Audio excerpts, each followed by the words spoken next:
Latest football news, engaging debates, and fascinating opinions. Pitchside Talk on IO Radio. Hello and welcome to Pitchside Talk here on IO Radio's Fridays at 5 p.m. with me, George, and Dan. As always, Dan, how have you been? It's been a good week, if you can think really for a football fan. Fans finally back in stadiums, finally some atmosphere. Good times ahead, I think we can say. Yeah, obviously good news about the fans and Ipswich win. So it's all been a good week for me so far. Yes, it's been a good week. Well, before we get moving on to the show today, social medias, Twitter at Pitchside Talk, Instagram Talk_pitch, YouTube and Mixcloud, both at Pitchside Talk. If you want to listen back to any of our previous shows, it's pretty simple. Just find them, listen to them. They're pretty good, especially last week's. That's absolute gold, I have to say. Dan was turning all sorts of colours. He went from blue to orange to pink, like like Cornell did.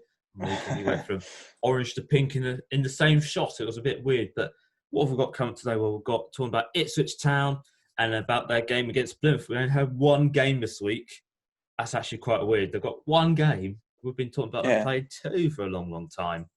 The Premier League was back for another week, and we have a Champions League roundup.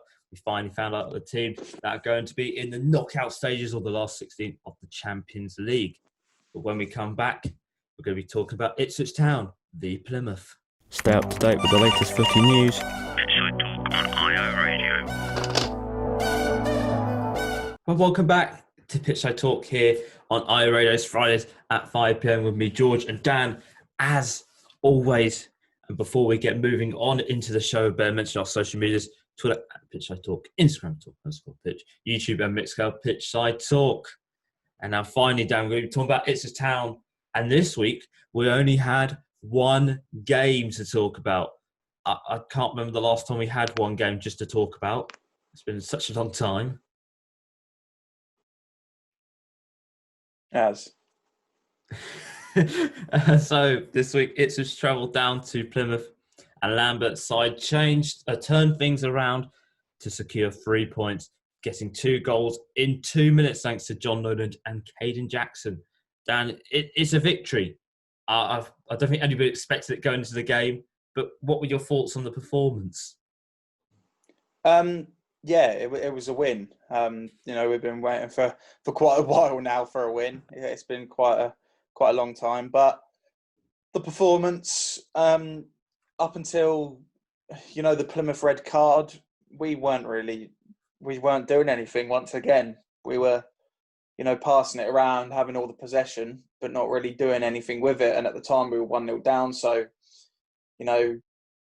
we didn't look like getting into the game, which was disappointing. I was ready to after the game talk about how awful we were and go on a massive rant as well on this show about it. But after the red card, it kind of knocked us into gear, and we kind of thought, oh, actually they're down to 10 men now. We should go and win this game, and that's exactly what we did. We scored pretty much straight away, and then scored the second straight away as well, which I've never seen us do before. But the performance still wasn't good enough for me. I'm still happy we won. Obviously, you need to be happy when your team win. If you're not happy when your team win, then what's the point in supporting a football team? But still the performance wasn't good enough in it, especially up until the 75th minute. Their goal maybe got a little bit lucky with how it went over the line. Cannoned off the bar, but they did well to take the lead, and we, as I said, we didn't really look like getting into it. And then the red card kind of helped us on our way to the win. But overall, of course, I'm happy with the win. We needed that, but there's tough games ahead, so it'll be interesting to see how we do. Yes, it was a bit weird, really, watching the game, because it didn't really look like they were really in the game, and that red card just sort of changed their fortunes. But their first 3 points away from home since Blackpool back in October. Their first goal in 343 minutes between Lancaster against Shrewsbury and Noland on Saturday. But despite getting that victory and seeing Ipswich Town move back up to third place in the table, only 3 points now off the automatic promotions, fans described the victory as really just pasting over the cracks once again and papering over them. But it doesn't it feels a bit weird. It doesn't feel like Ipswich won this week with all the negativities around the club at the moment. With, what happened last week with Lambert's comments at Oxford, and then Marcus Evans' statement on the Thursday night, which sort of I don't mock the fans. I think we can really say, and sort of said it as everything was their fault. But it doesn't feel like a win. It just I don't really know. It feels odd. Yeah, it does. You're right. It doesn't, especially, the performance up until the 75th minute, it doesn't help. And I think, as you said, the negativity around the club at the moment is really affecting us. And we've been on such a poor run. I can't remember, is it like 3 wins out of 11 or something like that? Yes, which, it is. It's not promotion form. So, a win, it could be papering over the cracks a little bit because we've got such tough games coming up. Portsmouth on Saturday, tomorrow. It's another game against a top 6 side, so we're not really confident going into it. So, it's a bit weird. Obviously, winning is a good thing, and we should be happy with a win. But overall, in the state the club is at the moment, it doesn't feel like we're as positive as we would be otherwise. Going back to Marcus Evans' comments, I was so angry reading that because, as you said, he pretty much blamed the fans. I think it just shows how much of a distance there is between the club and the fans at the moment. He pretty much told them that we forced him into making the decision to sack Mick back then. From people looking in, that's what happened, but it wasn't just that. Mick told the fans to F off at Norwich. I mean, the relationship was completely shattered. So to blame the fans just for that, I think it was poor from him. That statement was just poor. It was not a good thing to come out and say that, to kind of blame the fans for everything that's happened, because he appointed the managers, so it's not our fault. But yeah, I think with all the negativity around the club at the moment, it kind of makes it feel like that we didn't win the game and we're in 3rd place in the league, which is just such a weird thing to say. That's right. You must be looking forward to seeing the green shoots or something like that play again or something at home. Yeah, it's just stupid. That comment, it was stupid because it shows that he's seeing something that no one else is seeing, because the performances have been so poor since Blackpool away. That was the last really good performance we had. And I don't know what he's seeing. We keep saying that possession football is well and good, but it doesn't mean anything at the end of the game. Possession is overrated because it doesn't mean anything. If you don't do anything with it, then you could pass it around the back all game if you wanted. It just doesn't mean anything. So, Marcus Evans and Lambert are looking at the possession and thinking that was a really good performance because we kept the ball. And obviously that's what Marcus Evans wants Lambert to play. He wants him to play possession football, but we're not scoring goals from it. So it's not a good way of playing. And, this formation that Lambert has, forced us into playing and thinks that's the best way doesn't help either, because possession football with one up front, I guess that's okay to try and do that, but when you've got players like Jackson who needs to play with a 2, Norwood as well, he just looks isolated up front on his own when he plays there. Hawkins is just not very good, I'm afraid, but it's just the difference that what the owner is seeing to what the fans are seeing is massive, and I think that's what the problem is. Yeah, there's plenty of distance between the fans and the supporters right now. But Lambert, in his post-match interview, sounded very downbeat in his interview, despite winning the game. After that explosive interview, I think we say last week at Oxford, which sort of saw fans question: is he under pressure? Is he feeling that pressure now that he's got to start winning? And they asked him about people asked him about the mental strength of his side that showed to secure the victory, because they had to come back from a goal down, and they did. But he said, the negativity, it won't change. It won't change anything from the guys. It's brilliant. We lost 2 games to Hull and Charlton, and everybody thought we're sitting in the bottom three, but we're third. I think we can say, is the pressure starting to take the toll on Lambert and his side a little bit after a few bad results? Because we're having comments, like from Marcus Evans, and that's just quite negative. And then we're having Lambert say this stuff, and it's just not doing too well, not beating top 10 sides. It just is the pressure and negativity just taking its toll now? Yeah, I think so. From the interviews that we've heard from Lambert, he sounds like a man under pressure, and he says that he isn't. He says that I've played for big clubs, I've been in front of fans that are worse than this, and blah, blah, blah. But I think he's under pressure. I really do. Because he knows that we're not he says that we're playing well, but he knows that that's a lie, really, because we're not playing well. I think he is feeling the pressure a little bit, but he got that vote of confidence from the owner, so maybe that kind of helped him a little bit. He kind of come out and said after Plymouth that the negativity is going to stay, which I think is warranted. He said a run of games isn't going to stop the negativity, which I think is a bit strange, because I think a run of games where we win and near the top would stop the negativity, because football's a results business. And he said he knows what will stop the negativity. Can't wait to see that. I doubt that will ever happen. But yeah, I think I don't know. I think he's a bit under pressure. He's been chucking players in his squads to kind of try and see if something will work. Dobra, for example, hadn't had a look in until the last two games, and all of a sudden he started both of them, which just screams a manager that's trying to do anything to get wins. I just think he's feeling the pressure a little bit.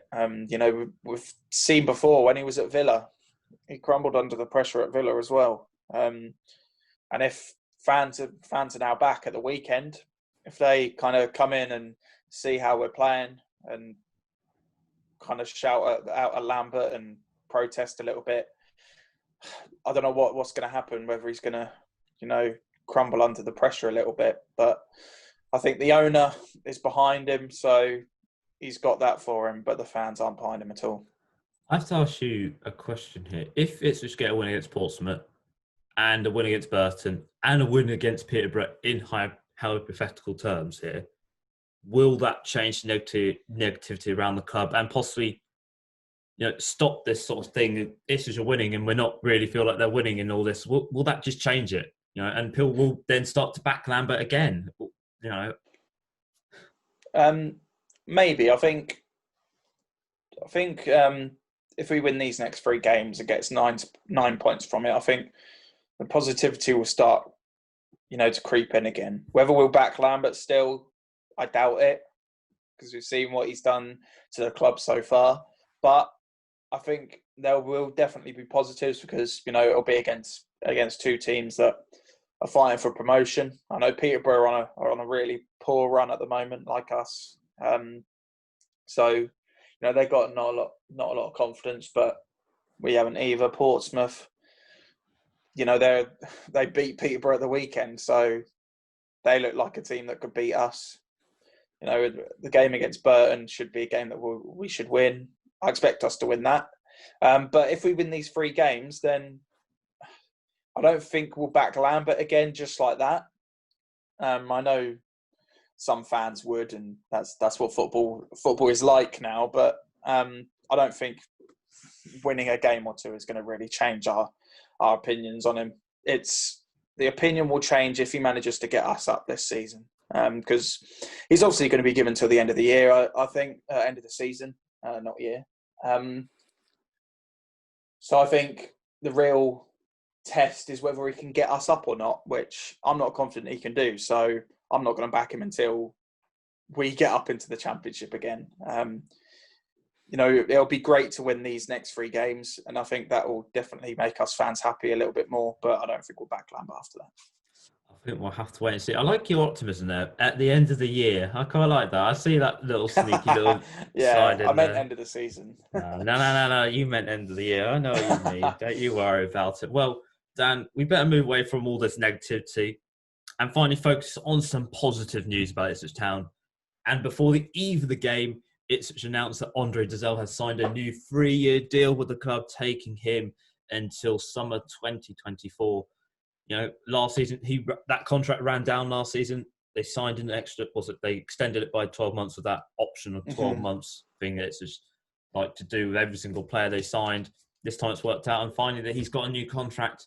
One of Ipswich's homegrown players getting rewarded, and I think we can say arguably he's been one of Ipswich's best players this season, or most improved, because he finally found his feet in the side after last season. Sort of coming in, we didn't really know what he was playing. I think last season he's sort of shoehorned into a few positions, but how important is it that Ipswich have finally got him nailed down, and it's important for the future here. And he's had some serious interest from other clubs, and Ipswich have got him on another contract.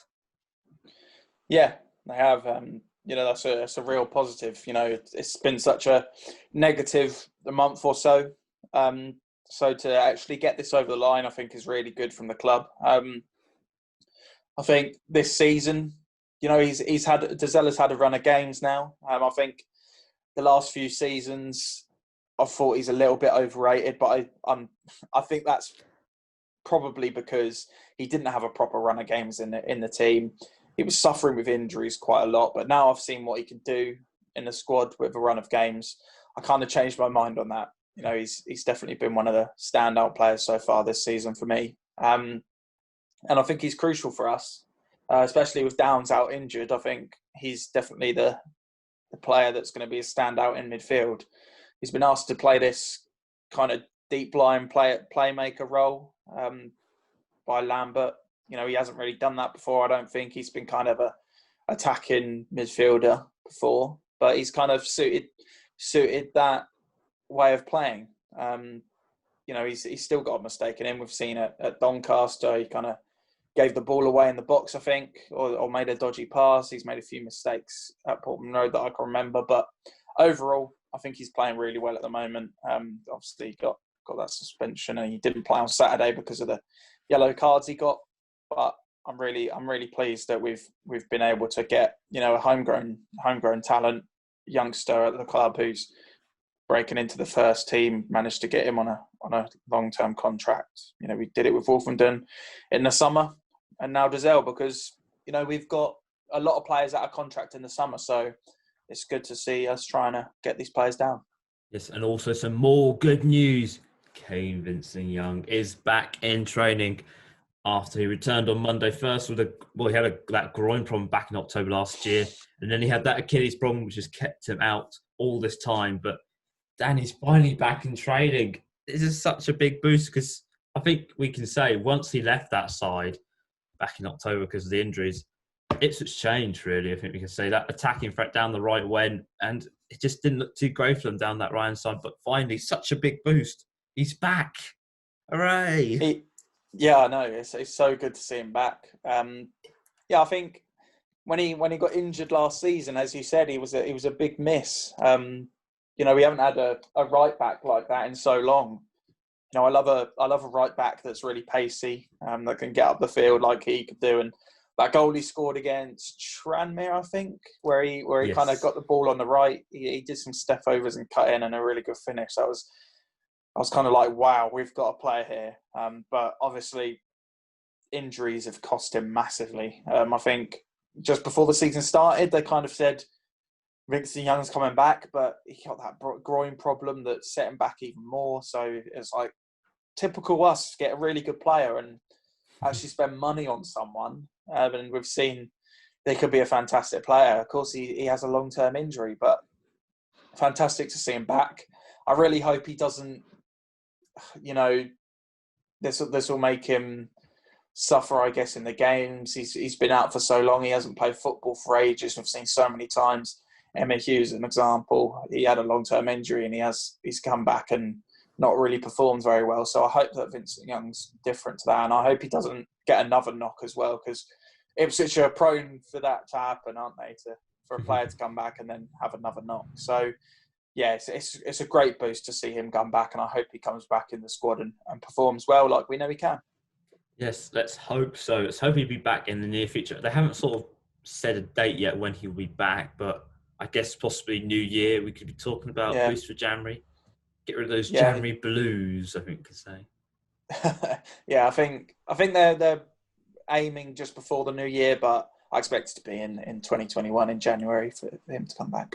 Yes, it'll be like a brand new signing. It will be. Well, this Yeah. Saturday, 2,000 fans are returning to Portman Road after 280 days away between games. I think it was Coventry was the last game that fans were at. And this Saturday, Yes. Ipswich will be taking on Portsmouth, who currently sit fourth place in the league after 8 wins, 4 draws and 4 losses. But Pompey have been on a not a great run of form recently. 2 losses from the last 3 games, but they did win last time out against Peterborough.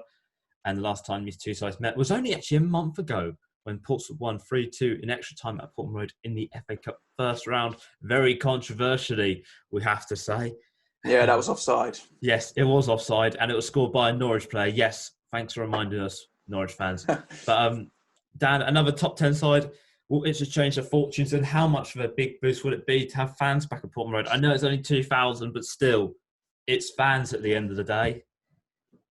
It is, yeah. You know, it's going to be a big boost. So it'll be interesting to see what fans will be like, whether they'll go in there and actually support the team and not boo and stuff, or they'll have a go at Lambert, because I think people have been waiting for fans to get back in the stadium so we can put pressure on the manager. But it'll be interesting to see what it's like. I think the players might.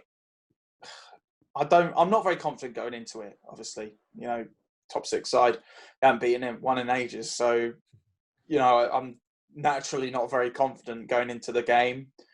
They just beaten Peterborough. They've beaten us in the FA Cup this season. But I hope the players, you know, I hope the fans have an effect on the players in a positive way. But I don't know. I'm still not very confident that we're going to get 3 points. I think I'm going to go for a 1-1 draw. I think I'm not going to predict a loss this time, like I have done the past 3 times. But I think we'll draw at Portman Road, and maybe if we beat Burton again in the week, maybe a draw against Portsmouth will be a good result. But it depends on results afterwards, I think. But yeah, I think I'm going to go for a 1-1. Well, then, very interesting position there by Dan. Let us know what you think the Portsmouth game is going to end. The score positions at us on Twitter at Pitchside Talk. Why not? You know, join the conversation, or even use the hashtag at Pitchside Talk as well. Well, when we come back and we talk about the Premier League, back for another game week. Game week 11. We only had 18 teams in action this week, 9 games. Some pretty interesting results and some very big losers this week. Pitchside Talk on IO Radio. Hello and welcome back to Pitchside Talk here on IO Radio. It's Fridays at 5 p.m. with me, George, and Dan, as always. And if you've missed anything from today's show, don't worry. It will be up on YouTube and Mixcloud Fridays at 6 p.m. If you missed what Dan said about Ipswich Town, about the performance against Plymouth, what he thought about Marcus Evans' comments on, he said Mick McCarthy's comments there. Sorry, Marcus Evans' comments. And, well, some positive news finally about Ipswich Town, about Andre Giselle and Kane Vincent-Young. Don't worry, we've got you covered a bit Fridays at 6 p.m. So straight after the show, YouTube and Mixcloud. But Dan, finally, we're moving on to the Premier League, kicking off game week 11 of matches. 18 teams in action this week, 30 goals scored across 9 games. There was supposed to be another one between Aston Villa and Newcastle, but that was suspended due to a coronavirus outbreak at the Newcastle training ground. But there's some good news coming through from the Newcastle training camp that they will be playing their game against West Brom on Saturday. So they'll be back on course, but that game is going to be rescheduled in the near future. But let's move on to those games. So starting off with Saturday, Burnley got a 1-1 draw out of Everton. Burnley have only one win from the last 11 Premier League games, scoring 6 goals in the process. Manchester City returned back to winning form at the Etihad, a 2-0 victory over Fulham. That's Pep Guardiola's 700 game in charge. 72% win percentage he's got over the 700 games. That's bonkers. Wow. He's got the only man I can think that's got a better record than that's Paul Lambert, but we don't really go into that. No. 250 games at Manchester City as well. He celebrated that on the same day. West Ham, West Ham versus Manchester United, the first game in the Premier League to have fans back. Hooray! Only 2,000, but it was nice to see him. And Manchester United won 3-1. 3-1. Manchester United have won 15 points from losing positions this season. Also, that's the first 5 away games that have won in the league campaign since the 85/86 season in consecutive form. And West Ham have lost the most points from winning positions in 2020. They're more than any other side, which is 19. Chelsea won 3-1 against Leeds. West Brom from winning last week. They lost 5-1 to Crystal Palace at home. West Brom are the first team to score an own goal and receive a red card in the same half in the first half of the Premier League game since Tottenham v West Ham in May 2014, when Kabul was sent off and somebody called Harry Kane scored an own goal. I wonder what happened to him. Sheffield United lost 2-1 to Leicester. Sheffield United have become just the 9th different team in English football history to lose more than 10 games from their 11 league games at the start of the season. That doesn't make sense, sorry. Lose 10 games from the first 11 league games. There we go. Got that at the end. The only other teams to do that is Newcastle in the 77-78 season and Manchester United in 1930 to the 1931 season. Got there in the end. Tottenham won 2-0 against Arsenal in the 201st North London derby. Tottenham have won consecutive North London derbies, so just only the 3rd time in their history, which is quite mad to think. Liverpool won 4-0 against Wolves. Liverpool won 31 of the last 32 Premier League games at home, scoring 93 goals in the process. And as Wolves joins highest defeat of the season at 4-0, which was last done against West Ham back in September. That seems like such a long time ago that happened. And Brighton lost 2-1 to Southampton. They've gone 10 Premier League games without a win at home, the longest run without a victory at home since February 1998. Whew, let's breathe. And let's move on to the biggest winners this week. I think we had to start in one place, Crystal Palace. After a few poor games, which were winnable, Palace saw them go from 8th to 15th in the Premier League table. Zaha out for 2 games because of COVID. Heading into this game, Roy Hodgson had his strongest side at his disposal and they won 5-1, which pleased him, showing his side's attacking prowess. But that main man, Wilfried Zaha, he's just running the show for them, really, isn't he? I think we can say. Yeah, he is. And, of course, he's always been such an important player for Palace. From when they were in the Championship, I think he didn't he win them the playoff semi-final against Brighton? I remember that happening back in 2013 or something. I think he did, and then he went to Manchester United, and then he went to Cardiff, and then he went back to Palace, didn't he? Yeah, he was kind of moving around a little bit. But yeah, he's such an important player and such a good player as well. But yeah, I think Palace, they've been on quite a poor run recently, as you said. So, to win this quite comfortably against quite a poor West Brom side, they haven't really done well so far in the league. So yeah, I think this will definitely give them confidence going into the next. I don't know who they play next, but it will give them confidence. So yeah, good, massive and good win for them. Well, the side they play next is Tottenham Hotspur, who are also the biggest winners this week as well. Nice little segue there. Yeah. The deadly duo of Kane and Son delivered a North London derby victory, keeping Spurs top at the table.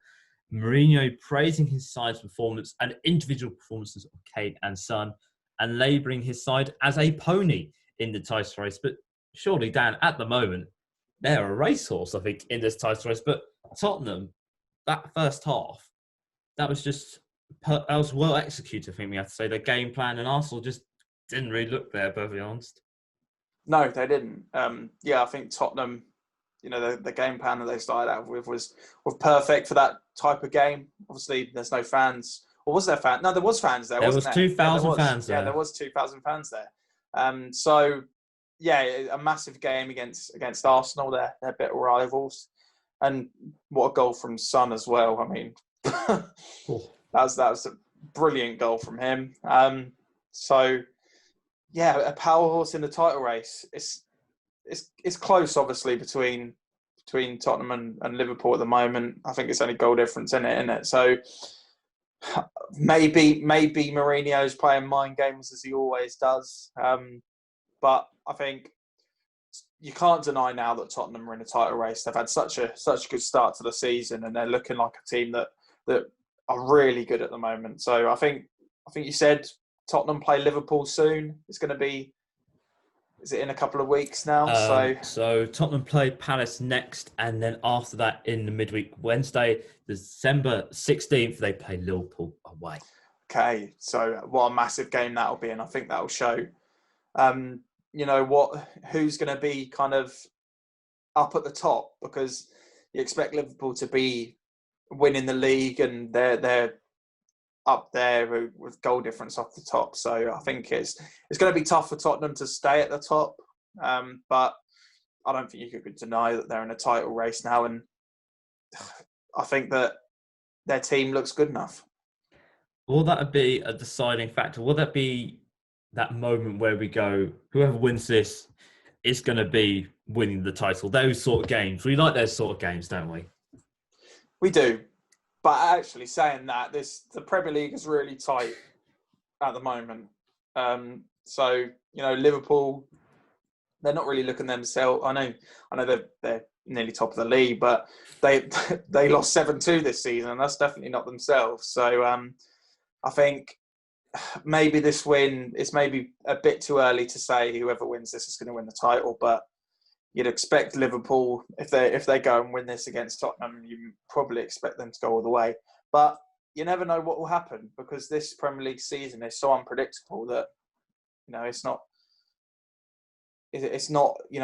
set in stone who's going to go and win the Premier League, which I think is much better than what we've seen the past few seasons. I know 2 seasons ago it was close between Man City and Liverpool, but obviously last season it was just Liverpool top of the league for the whole season. So it's really good to see such a good fight up the top this season. This is nice and refreshing. It's nice and refreshing to see an unpredictable Premier League season. And thanks for reminding me about that result. I always need to be reminded about what happened that night. Yeah. Well, moving on to the biggest losers of this week, and starting off with Wolves, a tough night of football for them, for Nuno's side, as they were humiliated by Liverpool 4-0.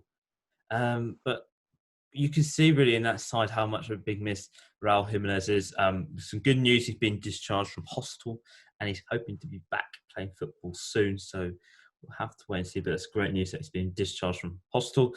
But with him out of the side, you can see how much of a big effect he is on that side. And that sort of attacking threat had gone from Wolves. They looked a bit lacklustre up top, but does that collision from last week, is that still affecting the players a little bit after what happened?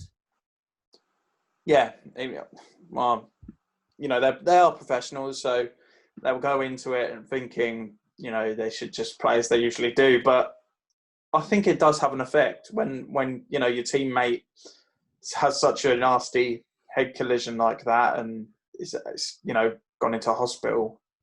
I think it does have an effect on you. So maybe they're still reeling off that, but I think the bigger miss is just that their goal threat. He's such a good striker, and he produces these goals for Wolves that are able to get them to beat teams up the top, and it's just missing now. I'm not sure who they're kind of replacing him with, but he's such a big miss for them, because he's really the only one who scores their goals, I think. So, I don't know how long he's going to be out for, but saying that, they played Liverpool, that's always going to be a tough game, especially at Anfield. But yeah, I think for the majority of the time that Jimenez is out injured, I think they're going to miss him so much. The amount of goals he scores it's absolutely crucial for them. I hope that Jimenez has a speedy recovery and gets back to playing football in no time. But yeah, Wolves definitely going to miss him. I think it was a front three, and don't quote me on this, I think Pedro Neto was on the right, Traore was on the left, and Podence was in the middle. And I think that's sort of like a rotating front three. Yeah. If I remember correctly. But I'll tell you something who'd be firstly fit for that. Diego Jota. I wonder what happened to him. Well, moving on to another loser this week, Arsenal.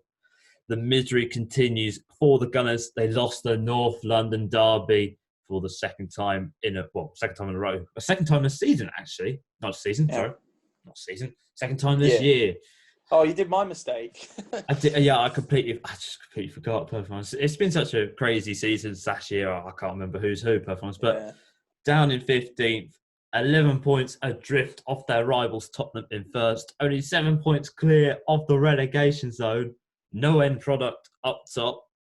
Defensively poor at the back. I know there's a few tough games coming. I know they've got Burnley next, Southampton, Everton, Chelsea. I know Burnley's probably quite an easy game, but they need points. So it looks like at the moment more tricky times for Arteta's side. Oh God. Yeah, it's massive. It's such difficult times for his squad, and they're playing so poorly at the moment. We've said a lot on this show that Arsenal's defence isn't good enough, and they need to do something about it. They signed Gabriel in the summer, but he's not really done anything, has he? They really need to do something to that defence. They need to sign a world-class centre-back or someone that can sort out that defence, because they're just looking really poor. And, as you said, they're not really showing anything up front, which is a big surprise. Aubameyang signing that contract, I thought he'd be banging in the goals, but the confidence is just shot at Arsenal at the moment. And how are they going to get out of this? Because I know they got Burnley coming up, and they should be winning that game, and I expect them to win that. But whenever they come up against a tough opposition, they look like they just crumble a little bit. And I think Arsenal fans are kind of turning on Arteta now. I know they love him, but it looks like to me they're turning on him a little bit. So, as I said last week, I think they'll, or at some point, I don't know if it was last week, they'll give Arteta time to sort this out.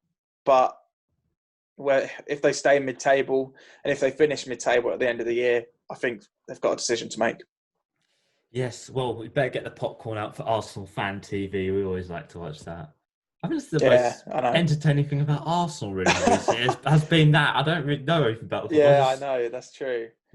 Actually, George, I just realised I said end of the year again. I meant end of the season. Did you? End of the year. Don't worry. We know what you mean. Well, moving on to the Premier League table, we better see what it looks like. And starting off with 20th place is Sheffield United, still sitting at the bottom of the table on 1 point. West Brom moved down to 19th with 6 points. Burnley went up to 18th with 6 points. Fulham stay in 17th with 7 points. Brighton stay 16th with 10 points. Arsenal down to 15th with 13 points. Leeds also went down as well to 14th with 14 points. A little bit of a tongue twister there. Newcastle stay 13th with 14 points, but they now have a game in hand. Same for Villa, who sit just above them in 12th, down to 12th, with 15 points, got a game in hand as well. Crystal Palace up to 11th with 16 points. Wolves down to 10th with 17 points. Everton down to 9th with 17 points. West Ham down to 8th with 17 points. Breathe. Manchester City up to 7th with 18 points. Manchester United up to 6th with 19 points. Southampton up to 5th with 20 points. And the top four looks like this. Leicester are currently 4th with 21 points. Chelsea are 3rd with 22 points. Liverpool are 2nd with 24 points. And Tottenham are 1st with 24 points. Split by goal difference. I don't know how much this is. I think it's 7 goal difference, I think, off the top of my head. It's 7, isn't it? I think so, yeah. It was 10 at one point. I'm just going to quickly look. I'm just doing some quick research. Actually, no, it's 5 points. God, it's 5 goal difference. I've got it wrong. Don't you worry. I've got it wrong. Right. When we come back, we're going to be talking about the Champions League. We have game week 6, the final group stage games before the knockouts. And we'll have to see how our sides got on and see if Manchester United qualified. The best place in Ipswich to hear the latest football debates, Pitchside Talk on IO Radio. Hello and welcome back to Pitchside Talk here on IO Radio. Fridays at 5 p.m. with me, George, and Dan as always. And Dan, we're back. Yep. The Champions League is back. Yay! Hooray. We love it. And this week was match week 6, the final group match before the knockouts. And we will see how Chelsea got on, who have already qualified. Manchester United who just needed a point to qualify. We'll see how they got on as well. Liverpool was qualified and Manchester City as well. And here how they got on. So starting off for Chelsea, a Jorginho penalty earns Chelsea top spot in their group after a 1-1 draw against Krasnodar after a successful Champions League group in Group E. Lampard made 10 changes with the Chelsea youngsters in Andrin and Billy Gilmore getting their starts in still a very strong Chelsea side. Lampard praised his youngsters and how they played and hinted that these players might get some more game time in the future, but also Chelsea were unbeaten in 6 Champions League games, the longest run since September 2015. So that's a pretty good record to break as well.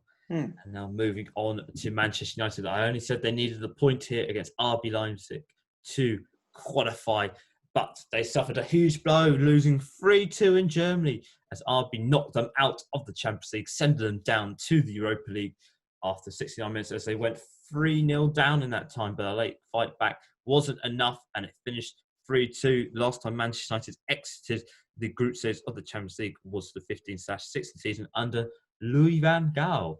And I wonder what happened to him at the end of the season. I think he did a little bit of waving goodbye, didn't he? Also, Ole Gunnar Solskjaer is the first English manager to lose his first 6 Champions League away games out of 10 as a manager. So not looking very good for them. But Ollie described it. The fight back was too late, but a huge blow for Manchester United. It looks like this defeat. It looks like the defeat in Istanbul has cost them in the long run. That's the only game they lost apart from this game here. Moving on to the games on Wednesday, Liverpool, Young's red side earned Liverpool a point against Milan in a 1-1 draw and securing top spot in Group D. Klopp praised his young Liverpool red side. He said they are doing very well, and also Klopp said that Mo Salah is an extraordinary player as he broke the Cubs' goal-scoring record in the Champions League, overtaking Steven Gerrard, which I think he's now on 22, Mo Salah, to Gerrard's 21. And finally, Manchester City ended their group campaign in spectacular fashion, winning 3-0 against Marseille, thanks to goals from Fernand Torres, Aguero, Sterling, who came off the bench. And also, Pep believes that Sergio Aguero will never lose his goal-scoring instinct as he returned to the score sheet. But Dan, there's only one place we can start off here. Manchester United. They just needed a point. And they've let the English sides down, but this is a huge blow for their season, really. And there's more pressure now on Ole Gunnar Solskjaer. Is he still the right man? Manchester United fans not happy. Another late fight back like they did against West Ham. Not looking good for Manchester United, really, at the moment. No, it isn't. As you said, all they needed was a draw. And I think it stems for the team that he put out because he decided to go for a 5 at the back, didn't he? Mm-hmm. But then he played, I think it was Matic and McTominay, wasn't it? Who are 2 quite defensive midfielders, aren't they? So he was playing pretty much 7 players who were defensive minded. And in a game that you needed to only get a draw in, he was just going super defensive from the start, trying to get that 0-0 draw, I guess, which went wrong pretty much straight away after 2 minutes. Leipzig scored. So, and then he didn't really change it. So, yeah, I don't think he's the right man for the job. I've said this all along, pretty much, haven't I? I don't like it when clubs sign legends, and I mean that it's gone well with Chelsea, but that's the exception. But yeah, I think his time's getting short now, Solskjaer. I think it's not going to be long now because I think Man United fans are getting fed up with him. They're doing okay in the league. They've done well to get some wins recently, but they don't want to be playing in the Europa League, do they? No. It's just not what they want to be aspiring to. And are they going to win the Europa League? It's going to be difficult to. But yes, poor performance, and it's just so, I guess, frustrating for United fans because I think going into a game that you won 5-0 before, and all you needed was a draw, you'd expect me to easily get through it, but 3-0 down after 60 minutes, it's just awful for them. And now they have to play Europa League football, unfortunately. And especially with more controversy going around Manchester about Paul Pogb's future, his agent coming out and saying that his client's time is over at Old Trafford. Solskjaer not playing him, but he came on and he scored. He made an effect in the game. But Manchester United, I've got a problem with agents at the moment because we had Donny van de Beek, agent, come out the other month saying his client is not being played here. He's got to be played. He's made that big move. But that's just another problem for Manchester United. They can't keep their big stars happy, can they? And their agents.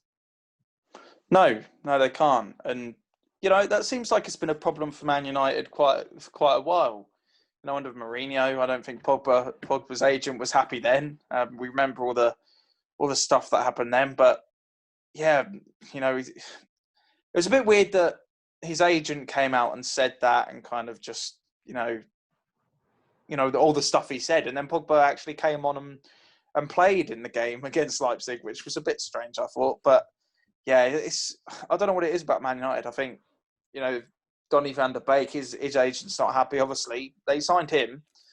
They're not really playing him. I do not understand that. He's only making bench appearances, isn't he? I think he could be such a good player. I really do for Man United. And they're just not using him, which I'm quite disappointed in because I wanted to see how well we could do in the Premier League. I think with him and Bruno Fernandes in the squad, I think that could be a good United team. But, it's a big problem. I think the owner's got to kind of say to the manager maybe that you need to make these agents happy. I know football's not all about agents, and agents can be annoying at sometimes, but if the agent's not happy, then it's more than likely the player's not happy. And with Pogba, it's just not looking good. That it's not looking like he really wants to play for United at the moment. No, it does not look like at the moment. Well, here are the teams that qualified out of the group stage of the Champions League. So we've got Manchester City, Liverpool, Chelsea, Bayern Munich, Borussia Dortmund, PSG, Real Madrid, and Juventus. Real Madrid did turn it around in the end. Barcelona, Atletico Madrid, Sevilla, Borussia Gladbach, Leipzig, Atalanta, Lazio, and Porto as well. So these, the draw will be happening on Monday, the 14th of December, and these ties will be played. Well, the first leg will be played on the 16th to the 17th February, and the second tie will be played the 9th till the 10th of March. So, Dan, we've got a little break between international games. This is what we're going to do. What are we going to talk Yeah, I know. I feel lost already. Can we skip to February? Don't worry, we've got plenty of games coming up. We've got FA Cup coming up. We've got plenty of games. I think Jurgen Klopp was on about that between the breaks that Midtjylland have got in Denmark to when they play again. Liverpool got to play 20 games between their time off. Or something. I'm fed up. I'm fed up with big club managers moaning about the amount of games they have. Goodness sake. Don't worry about it. But when we come back, we're going to be doing a very, very, very quick football roundup before the referee blows his whistle for full time. Pitchside Talk, footy debate from the Premier League Outback. Hello and welcome back to Pitchside Talk here on Fridays at 5 p.m. And well done. It's time for a very, very, very quick football roundup, shall we say? Yes. A very quick one. Very quick one. Well, I'll be starting off first, and I want to just start off by mentioning what happened in Paris in the midweek in the Tuesday and the Wednesday game between PSG and Istanbul. Bashir and Kylian Mbappe is very proud of his teammates and the Istanbul players for walking off walking off the pitch in the Champions League tie on Tuesday night, as the match was abandoned for allegations of racist turns being used from the fourth official towards Istanbul's assistant, Pierre Webo. I think we have to sort of say, there's no room for racism. And I think we can say we're proud of this because we've not seen players walk off before, but it's good that finally action has been taken and there is going to be an investigation into the incident. And hopefully there will be something that comes out from this, because racism does not belong in the beautiful game, I think we have to say. No, it doesn't. We've had so many incidents now. I think there's been two this week. The Millwall fans booing the knee, which is just disgusting in my opinion. Colchester as well. Yeah, Colchester as well. We've had a lot of incidents, and I can't believe it's 2020 now, and we're still getting stuff like this happening. I just don't understand how we still live in a society that still, this is still happening. And I'm pleased that the players actually took a stand and both teams, walked off the pitch, which I think is a really good message, and shows that, you know, we need to take a stand against racism in our game. Yes, we do. No room for racism. We do support that here. Right, Dan, what have you got for football Yes. roundup this week? Moving on to we need something a bit light. Have you got something lighter for us, please? Right, so the FA Youth Cup is happening at the moment, and Ipswich got drawn in a third round against Fulham. Ooh. I'm not sure how good Fulham's youth team is actually, but we were 2-1 down in the 85th minute, and we got back to win 3-2. I think it was Curtis. I can't remember his first name, but it was Curtis that got the winner. I think Liam Gibbs was playing in that game as well, but well done to our youngsters, of course, for winning that game against Fulham and going into the fourth round of the FA Youth Cup, which is really good. Yes, well done to them. The senior side can't beat Fulham, but well done to you. You can beat the youth side of Fulham. Yeah, well, when you say Fulham, you think, wow, that's probably quite a prestigious thing. They are a Premier League club, of course, and you know, they've been in the Premier League for a fair few years previously before that. So you would say Fulham have probably got quite a good youth setup, I would say. Yeah. Yeah, you'd say so, wouldn't you? You would say so. Well, that is basically everything for today's show. Before the referee blows whistle for full time, before I forget to mention, if you want to follow us on any of our social medias, it's pretty simple. Twitter @PitchITalk, Instagram @Talk_Pitch, YouTube and Mixcloud, both @PitchITalk. If you want to listen back to any of these previous shows, or even this one if you missed anything from it, don't worry, they'll be up Fridays at 6 p.m. straight away after the show. And what we've got coming after us, well, we've got the Gap Year show 6 until 7. The Reba show 7 until 9, and Flip the Switch 9 until 10. Well, Dan, I just want to thank you very much for being on the show today. I'll see you next week as always, I guess. Same time, same place? Yep, I'll see you next week. Yes, see you next week. Well, I've been George. He's been Dan as always. We'll see you next week, and ciao. Bye. The whistle has been blown for full time. Tune in next week for another jam-packed show.